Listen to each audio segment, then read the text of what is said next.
Expert Talk is sponsored by Pod Nation TV, the podcast to broadcast network.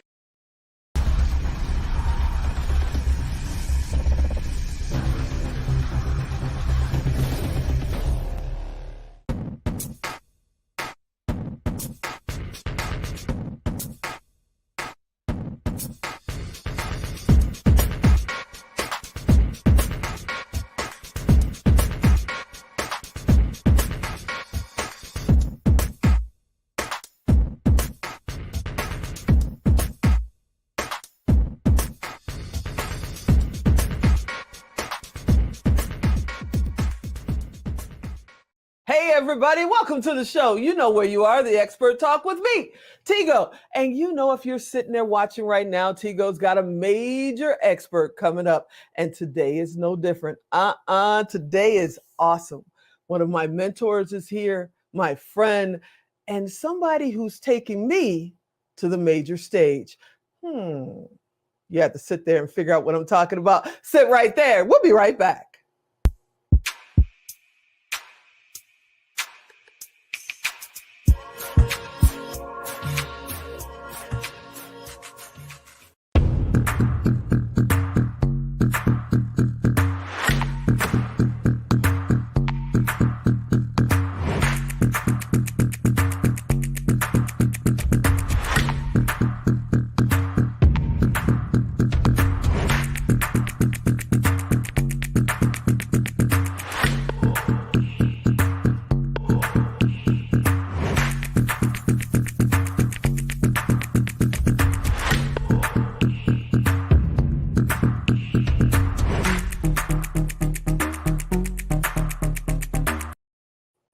Hey everybody, welcome back. Yeah, you heard me right. My mentor is here. He is the founder behind JD3 TV, and you guys know my show is over there. He's also one of my mentors. And like I said, I'm in his training camp right now so I can learn how to go to the big stage. Sir Dr. James Dentley's in the house. Hello, sir. How are you? I am phenomenal. How are you doing? I am amazing and even better with you on the show. Thank you so much for coming on. You are too kind. I am honored and humbled. So I got to ask, I've heard your story. I had the honor and privilege of being at your premiere of your documentary. And one of the things that stuck out, one, you're from Chicago, yay, hometown. Two, Church's Chicken. Really? Really? Like, you guys got to eat. Look, I was 17. I was 17 years old. I was looking for my first real job where I would work full time, not just a summer job. And I decided to apply at Church's Fried Chicken. And they said, well, you're not old enough to be here. You have to be 18. And I was 17 on my 17th birthday, as a matter of fact. Ooh. And then the young lady said, you seem like a nice boy. I had my nice boy face on. You seem like such a nice boy. I'm going to tell Martha Gleason, the manager, to hire you. And she did. She changed it to 18. And I worked from 6 in the evening to 2 in the morning. I got off at 3 in the morning, got home at 3:30 in the morning, and went to school at 8:30 in the morning for 2 years. Wow. Yeah, and not only did you work at Church's Chicken, you became one of the youngest managers in history, I hear. Yes, I was the youngest manager in the history of the company at that time. I was 18, and you're supposed to be 18 just to be hired. And I simply, I just outworked everybody because it was so much fun. But I memorized every manual that they had. Now, did I know algebra? No. Did I know history? No. My report cards, K through 12, they are evidence that I did not study that. But I memorized the operations and procedure manual, the repair and maintenance manual, policy and procedure manual. They called me the walking manual, and I can outwork everybody, and I can count really good. So it turned out pretty well. I have a grandson that's 16 right now. He's a basketball phenom. And then I have a nephew that just graduated high school not a couple of months ago. And they're all just trying to figure out what's next, and they think, oh, I can't go work at fast food. That's not a career. I can't do that. What do you say to these young people that think, I'm going to wait for someone to come knocking at my door and give me the winning lottery ticket. Yeah, it's like saying, "Look, I want to go to heaven, but I don't want to die. I want to work, be in the NFL, but I don't want to practice. I don't want to play in high school. I don't want to go to college. I don't want to do the work." For me, Tigo, for me, I didn't have any aspirations of going into management. It just kind of failed. I just wanted a job to have some extra money because when you're in high school and you live with your mom, she was a single parent as well, so we didn't have a lot of money. So if I wanted extra things like some new pair of sneakers or something like that, I had to find ways to buy it, and then I would help my mom Right. and my sisters out as well. Yeah, So so when is you got to too think out early? more than just you. When you look at working someplace, the work ethic that you discover within yourself that you can build upon, and you just don't know because the one thing about working in the restaurant business is that you have to sharpen your communication skills with the customer and with all the coworkers when you go into management, then up and down. You've got to be able to communicate well. So it's something that served me well, but I just wanted a job and wanted to find out if I could get those big fat wings at a discount. And could you? Absolutely. Absolutely. So when is it too early to start thinking about, oh, I want to be my own boss. I want to be an entrepreneur. Mhm. Oh, I need to start making my own money. When, some people say, don't worry about that till after college. Don't worry about that till your mid 20s. Yeah. But you were out there, at 17. Mhm. When is it too early?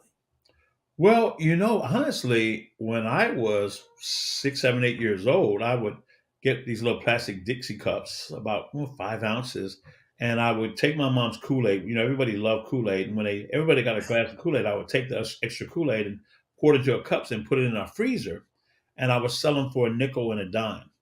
I Oh, would shovel wow. snow, I would rake leaves, I would carry groceries. So I've always been an entrepreneur. What I know now is that you can create money. And today, more than ever, being an entrepreneur is really sexy. It's really cool because there's so much Yeah. information out here today. We have, matter of fact, Robert Allen and Mark Victor Hansen, who Mark, of course, wrote with Jack Canfield, the Chicken Soup for the Soul series. They wrote a book called Cash in a Flash. And that book was just interviewing children and young adults that may need $10,000 and how they did it in 2 weeks, or $1 million, how they did it in 30 days to learn how to Wow. create revenue. Money, is easy to get. It's just there. You have to create value for it. And, you don't chase it because it really doesn't move. Create value for it. You're attracted. That's amazing. Now, before we get into what's going on now, and there's Mhm. so much going on, I got to call you out on it. Okay. Dancer? Really? Dancer. Dancer. Oh, stop it. Yeah, I danced. Again, it was a means to make money. We had dance contests in those days, and I was a really, really good dancer. This was in the John Travolta disco ages, and I pretty much lived that life. And I would go to the disco clubs, and I would go to clubs on all sides of Chicago, and find out I can outdance people. And when you start making money, then it gets really competitive. So you always have to up your game to find different things you can do. So yeah, I danced for quite a bit on Soul Train. I danced Midnight Special, and in all the clubs. And I used to represent clubs in the national contest as well. Maybe Wow. below. See, this is when Instagram and Facebook should have been around. I mean, Honestly. Oh my goodness. there's gotta be video and all Hmm. kinds of things out there of you dancing. I'm gonna find it and I'm gonna get it out there. There are a lot of witnesses, I'll tell you that. They're Oh all yeah, I need to call 60. Miss Denise. Miss Denise would probably have it. Okay, Yeah. let's talk about speaking. You Mhm. are the first time I heard you speak in person was at Secret Knock in 2021, and I was actually on my way out the door to just go talk to somebody in the hallway, and you took the stage, and it just felt like the energy in the room just swelled up by you walking on the stage. What made you decide to be a speaker? How Mhm. did you know this is a path you should be on? And were you ever scared?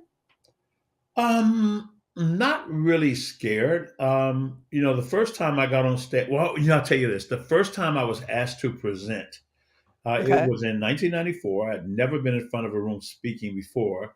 And there were two leaders in our office. I was part of a marketing company, and they walked past me and they said, "You're up in 2 weeks." And that's all they said. I knew what it meant. And I knew that if I said no, they wouldn't ask me again. I knew that. So I was scared to death for 2 weeks. I could not sleep. I was speaking to the doorknobs. I had a roommate And his girlfriend said, James is not there with any. We didn't see anybody go in that room with James. Who is he talking to? I would talk. I would Mm. speak and talk to the steering wheel. People thought I was insane. I was so afraid until I stepped out there and did it. And I met Dr. Dennis Kimbrough that day, and he inspired me. And I went out that night and knocked it out, and just never stopped. Outside of that, when you get in front of 10 or 20,000 people, you have a nervous energy. But I've Hmm. always just prayed myself through it. And when you step into that space, all the work you put in comes to serve you, and it just flows. So you've been speaking for, the last 20 plus years, correct? Oh yeah, about 25, yes. And you inspire people. You have a program called Inspired to Speak. What made you decide to share that gift that you have with us? I mean, I'm Mhm. totally grateful that you're doing it. But what made you decide one day, you know what? I'm going to teach other people how to do this too. Well, I started training people in 1995 because Wow. in a marketing company, you have to teach people how to present, but also train, but also inspire the heart and the mind and take the information, take the burning desire, and then light a fire under it. So when a person speaks, it's internally first, and they have to be able to enroll people in a vision. So it started in 1995 with a lot of one-on-ones, and then I believe it was 2016 or 15, I launched Hmm. Inspired to Speak. My first camp was Succeed. It was a 2-day camp. Then I did a 3-day camp. And then Action Camp was a 5-day camp. And really teaching people how to become fully self expressed, how to use their voice like a soundtrack to a movie, how to take people on a journey within themselves they could not go by themselves, and how to paint a picture and then put people right in the middle of the picture. You have an amazing gift to do that. And I've been in other speaking trainings over the years. And mainly they're telling you just the basic steps, where to stand, things you should bring with you, the type of mic you should have, blah, blah, blah. But they don't teach you how to actually speak and find your voice. Yeah. And when I turned on the recording, because I missed the live, class, yes, I know you can beat me up later, Mhm. but I turned on the recording. And one of the first things I'm hearing you talk about is basically literally getting the energy in your body going, Yeah. you know, that you got to start talking about it. Get that energy going before you even hit that stage. And I went, oh my goodness, Yeah. I've never heard anybody say anything like that. To me, that's the game changer. What made you decide to share that secret, and why is that so important for you to prep, maybe talk to your steering wheel before you get out there? Why is that so important? Well, first of all, when you're speaking, I teach people that you are not the star. A lot of people get very nervous. Public speaking is the number one fear, second only to death by fire. Can you believe that? Oh yeah. So so people, because you're naked, you're vulnerable. People can see you, all of you, every flaw that you think you have. If you have a small pimple, it looks this big to you. So so you don't want to go out. A lot of people have canceled dates because of a little small pimple. So the first thing is that you're not the star, you're the director. The audience is the star. It cannot be about you. If there's fear, you're worrying about you. The second thing to remember is that in the land of the blind, the one-eyed man is king. No one knows what you're supposed to say in the first place.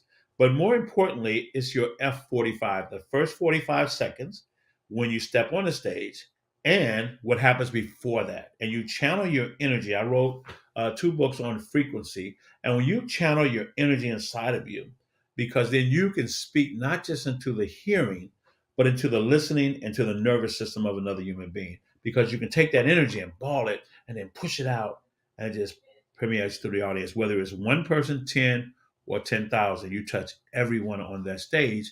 And when you become fully self expressed, you just connect and you're just having a conversation. It's a lot of fun. That's amazing. That's amazing. And that's how I've always felt, but I've never had anyone say, yep, you're going in the right direction. Mhm. Most of the speaking things are telling you what to wear. Oh God. Wait a minute. Well, but also the psychology. There's a psychology to how you use your voice. It's a psychology to when you use a poem or a rhyme, when you take your voice up or down. You use your voice to get soundtrack to a movie, but also you have to understand the personality traits so you can speak to people where they are and to their listening. Because if I'm speaking a language that is totally opposite than the way you want to receive it, If I'm Mm-hmm. speaking a lot of hype and a lot of fun, you're very analytical, I'm going to lose you.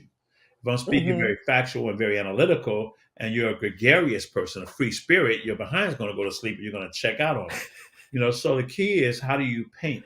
So you touch all the people, whether they want to nurture, whether they want to win, whether they want to learn, or whether they want to have a good time. You take all that and create an experience, and you anchor the experience into the message.